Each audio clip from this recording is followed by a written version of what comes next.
تھکا ہارا باپ جب گھر پہنچا تو اس کا کمسن بیٹا اس کے انتظار میں دروازے پر بیٹھا تھا۔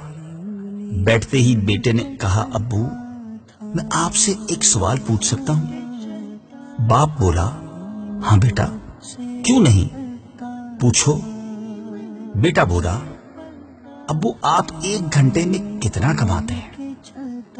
باپ نے سوچتے ہوئے کہا، 500 روپے۔ بیٹے نے مایوسی میں اپنا سر جھکا لیا، پھر اچانک اس کے ذہن میں کوئی بات آئی تو اس نے سر اٹھا کر کہا، ابو کیا آپ مجھے 250 روپے قرض دیں گے؟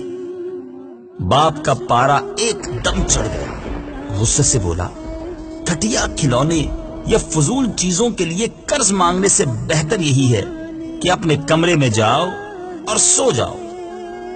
بیٹا خاموشی سے مڑا اور کمرے میں جا کر دروازہ بند کر دیا۔ جب باپ کا غصہ تھوڑا ٹھنڈا ہوا تو سوچنے لگا کہ اس نے کبھی مجھ سے اتنے پیسے نہیں مانگے، تو آج کیا وجہ ہو سکتی ہے؟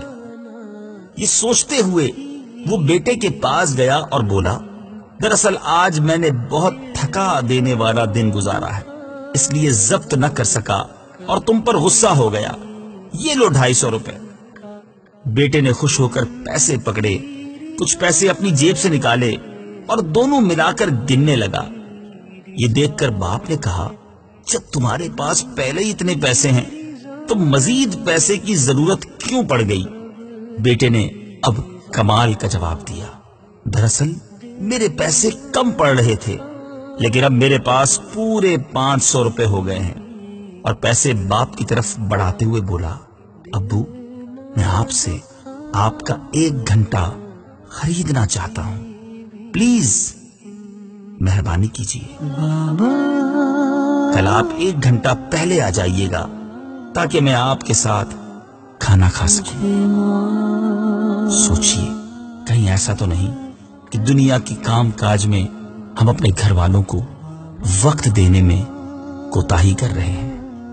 یہ ہمارے ہی بچے ہیں، ہمارے ہی گھر والے ہیں، انہیں وقت دیجیے، ان کے ساتھ زندگی کے حسین لمحات گزاریے، ان کی اچھی تربیت کیجیے، کیونکہ ہمارے مرنے کے بعد ہمارے نیک بچوں ہی نے ہمارے لیے ایصال ثواب کرنا ہے۔